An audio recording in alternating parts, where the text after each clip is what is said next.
আমরা তাদের মধ্যে জরিপ কার্য চালাম। কেউ তো বাংলাদেশে নিরাপদ মনে করছেন না। এর মানে এই নয় যে তারা দেশটাকে ভালোবাসেন না, তারা দেশটাকে ভালোবাসেন, আমার আপনার মতোই ভালোবাসেন। সবাই কি ভোট দিতে পারবে? সবাইকে নির্বাচনে দাঁড়াতে পেরেছে? আপনি তো তাকে অপরাধের কারণে আইনিভাবে, আইনসিদ্ধভাবে প্রক্রিয়ার বাইরে রাখতে পারেননি। এটা নির্বাহী আদেশে। এই মানুষগুলো কোথায় যাবে? ভোট কেন্দ্রে গেলেই কি সে তার পছন্দের প্রার্থীকে খুঁজে পাবে? এগুলো বললে আপনি আমাকে ফ্যাসিস্টের দোসর বলতে পারেন। আপনাদের স্বাগত জানাই আমি আমার কথা শুনবার জন্য। যেখানে যাই, যার সঙ্গে দেখা হয়, সবাই আমাকে একটাই প্রশ্ন করেন, এবং মনে হয় যে এই 17-18-20 কোটি মানুষের দেশে আমি একা এই বিষয়ে। ভাই, নির্বাচনটা হচ্ছে তো, আপনি এখন কি মনে করেন? অনেকের মধ্যে এই প্রশ্ন আছে, নির্বাচন হবে কি হবে না, সংশয় আছে। কিন্তু সবাই আমাকে জিজ্ঞেস করেন এই কারণে যে এই বিষয়ে আমি কনসিস্টেন্টলি কথা বলছি। আমি বহু আগে নির্বাচন চেয়েছি, ডিসেম্বরের মধ্যে নির্বাচন হওয়াটা দরকার ছিল, বলেছি বিলম্বে হলে সমস্যা হবে। লন্ডনে যখন মিস্টার তারেক রহমান এবং প্রফেসর মোহাম্মদ ইউনূসের মধ্যে বৈঠক হলো, তারা ফেব্রুয়ারিতে নির্বাচন নিয়ে গেলেন, আমি তখন থেকে বলছি যে আমার কাছে সেটা খুব ভালো মনে হয়নি, এবং আমার কাছে মনে হয়েছে যে বিএনপির চেয়ারম্যান, এখন তখনকার ভারপ্রাপ্ত চেয়ারম্যান তারেক রহমান ভালনারেবল। আমি কি সেখান থেকে সরে যাচ্ছি? নির্বাচনের তো মাত্র আর কয়েকটা দিন। অনেকে বলে ভাই কিছু তো হচ্ছে না, আমি সরে যাই। আমি আবেগ দিয়ে বিষয়গুলোকে দেখার চেষ্টা করি। আমি রাজনীতির ছাত্র, রাজনীতির সঙ্গে আমার ঘর সংসার, এর বাইরে আমার অন্য কোনো কাজ নেই। আমি জাতীয় আন্তর্জাতিক রাজনীতির খোঁজ খবর রাখার চেষ্টা করি, বিশ্লেষণ করবার চেষ্টা করি, এবং সেই সব কারণে, এবং আমার যেহেতু কোনো স্বার্থ নেই, অনেকে যেটা নিজে করতে চান, নিজে হতে চান, তার অনুকূলেই সব চিন্তা করেন, বাইরে আউট অফ দ্য বক্স চিন্তা করতে পারেন। ঘটনা ঘটতে খুব বেশি প্রতিদিন ঘটতে হয় না। আপনাদের কয়েকদিন আগের কথাই তো, এক ওসমান হাদির মৃত্যুকে কেন্দ্র করে কি ঘটলো বাংলাদেশে, এরকম কটা ঘটনা আপনি হজম করতে পারবেন। আর যদি মনে করেন যা হয়, যত মানুষ মারা যায়, কফিনের মিছিল হোক, আমরা আমাদের লক্ষ্যে পৌঁছতে পারবেন কিনা আমার এখন সংশয় আছে। বাংলাদেশে এই যে দেশি বিদেশি অনেকের কথাবার্তা নিয়ে এখন আলোচনা হচ্ছে না, অনেক কথাবার্তা আমরা শুনছি। বাংলাদেশে এখন অনেক প্লেয়ার, দেশি এবং বিদেশি, গুপ্ত প্লেয়ার আছে, এবং তারা সবাই সক্রিয়। এদের মধ্যে অনেক নটোরিয়াস এলিমেন্ট আছে। কে কখন কোন দিক থেকে কি করছে আপনি কিচ্ছু বুঝতে পারবেন না। কোনটা জামাত, কোনটা বিএনপির বিদ্রোহী, আর কোনটা আওয়ামী লীগ, পতিত আওয়ামী লীগ, কিচ্ছু বুঝতে পারবেন না। ঘটনা ঘটায় একজন, নাম হয় আরেকজনের, ঘটাবে একজন, সামনে আনা হবে আরেকজনকে। আমি আসলে এখন পর্যন্ত আজ 12ই ফেব্রুয়ারি নির্বাচনটা দেখি। তবে রাজনীতিতে, সমাজ বিজ্ঞানে ওই পিওর ম্যাথমেটিক্সের মতো 2+2 4 হবে, এটা সবসময় হয় না। হ্যাঁ, অনেকেই আমাকে এখনো বলেন, এই তোমার প্রেডিকশন ভুল হয়ে গেলে তোমার তো ক্যারিয়ার শেষ। আমি মনে করি যে বিষয়টা এইরকম নয়। আমি দেখি না, আবারও বলি, আর নির্বাচনটা যদি হয়ও, ইতিহাসের উৎসব মুখোশেরা নির্বাচন, ইতিহাসের সবচেয়ে নিকৃষ্টতম নির্বাচন এটা হবে। তখন যারা বলবেন ভাই নির্বাচন তো হয়ে গেল, তারাই বলবেন ভাই না হওয়ার চেয়ে না হওয়াটা ভালো, এবং ফলাফল সবার জন্য সুখকর নাও হতে পারে। যে যা ভাবছেন ফলাফলটা সেরকম নাও হতে পারে। এটাও একটা ইঞ্জিনিয়ার্ড ইলেকশন হতে পারে। আমার আশঙ্কা যদি হয়, শেষ পর্যন্ত যদি ইলেকশনটাকে বের করে নিয়ে যাওয়া যায়, তাহলে ফলাফলটা সেরকম হবে। তারপরে কি হবে, কে কাকে সামলাবে, কে জামাতকে সামলাবে, কে বিএনপিকে সামলাবে, কে আওয়ামী লীগকে সামলাবে, সেটা পরে দেখা যাবে।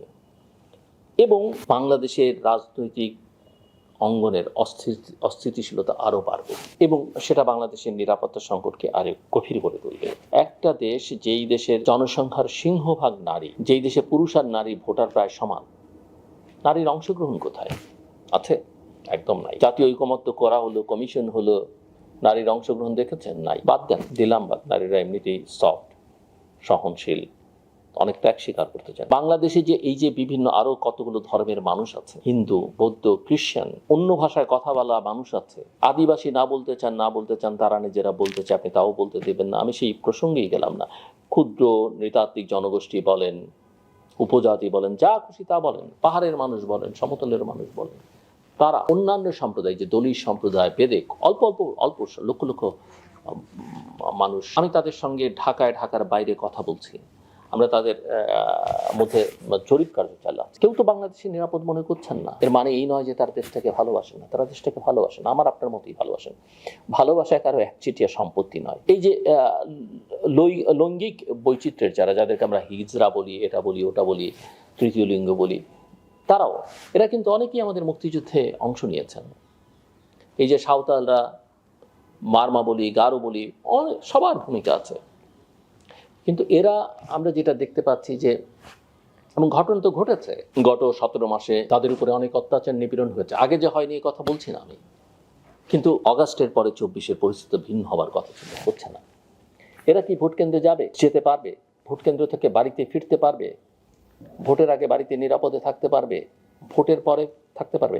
এই গ্যারান্টি কেউ দিতে পারছেন না, দিতে পারবেন না। কারণ আমরা তো দেখছি ঢাকা শহরের মধ্যে একটার পর একটা বাড়ি, অফিস, এমনকি পত্রিকার সবচেয়ে প্রভাবশালী দুটো পত্রিকার অফিস পুড়ে গেল।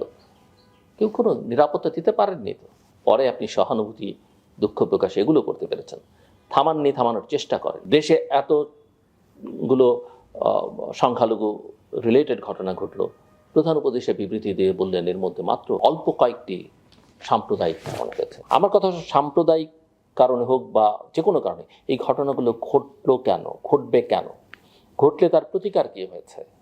আর যে দেশ তার সংখ্যালঘুর নিরাপত্তা দিতে পারে না, যে দেশের মানুষ, সেই দেশ সবচেয়ে গণতান্ত্রিক, সেই দেশ সবচেয়ে নিরাপদ যেখানে সংখ্যালঘু যারা তারা কমফোর্ট ফিল করে, সেই ভোট সবচেয়ে ভালো যেখানে দিনের শেষে শেষ ভোটারটিও নিরাপদে ভোট দিতে যায়, নিরাপদে বাড়ি ফিরে ভোটে তার ফলাফলে তার ভোটের প্রতিফলন ঘটে। আপনি অন্তর্ভুক্তির কথা বলবেন, আমি অবশ্য সংখ্যালঘু সম্প্রদায়ের বা অন্য ধর্মাবলম্বীদের সঙ্গে যখন কথা বলি, আমি তাদেরকে এটাও বলি যে ভাই, মুসলমানরা কি সবাই ভালো আছে? দরিদ্র মানুষ কি ভালো আছে? বৈষম্য তো আমাদের সর্বত্র, অঞ্চলে অঞ্চলে বৈষম্য, নারী পুরুষে বৈষম্য। কাজেই কষ্ট পাবেন না, দেশটা আমাদের সবার, আমাদের সবাইকে মিলে আসলে দেশটাকে গড়তে হবে। আমি দাবি ইলেকশন, আমরা দিনের ভোট রাতে হয়েছে, এক পেশে নির্বাচন হয়েছে, বিনা ভোটে 154 জন নির্বাচিত হয়েছে, ওয়েল ইঞ্জিনিয়ার্ড একটা ইলেকশন হয়েছে, সেগুলো নিন্দা সমালোচনা করে। কিন্তু আমরা তো অবস্থার বদল চেয়েছি। সেই বদল কি হলো? সবাই কি ভোট দিতে পারবে? সবাইকে নির্বাচনে দাঁড়াতে পেরেছে? আপনি তো তাকে অপরাধের কারণে আইনিভাবে, আইনসিদ্ধভাবে প্রক্রিয়ার বাইরে রাখতে পারেননি। এটা নির্বাহী আদেশে।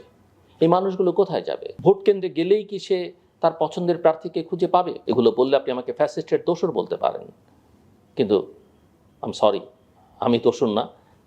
যার বিবেচনা আছে, ইতিহাস যার জানা আছে, তিনি জানেন কি পরিমাণ সাফার করেছি, কি পরিমাণ চ্যালেঞ্জ ছুড়ে দিয়েছি, কি পরিমাণ প্রতিবাদ করেছি। কিন্তু সত্য তো আপনাকে সবসময় বলতেই হবে। অন্যায়কে অন্যায় দিয়ে মোকাবেলা করা যায় না, অপরাধকে অপরাধ দিয়ে মোকাবেলা করা যায় না, অন্ধকারকে অন্ধকার দিয়ে আলো বের করে আনা যায় না।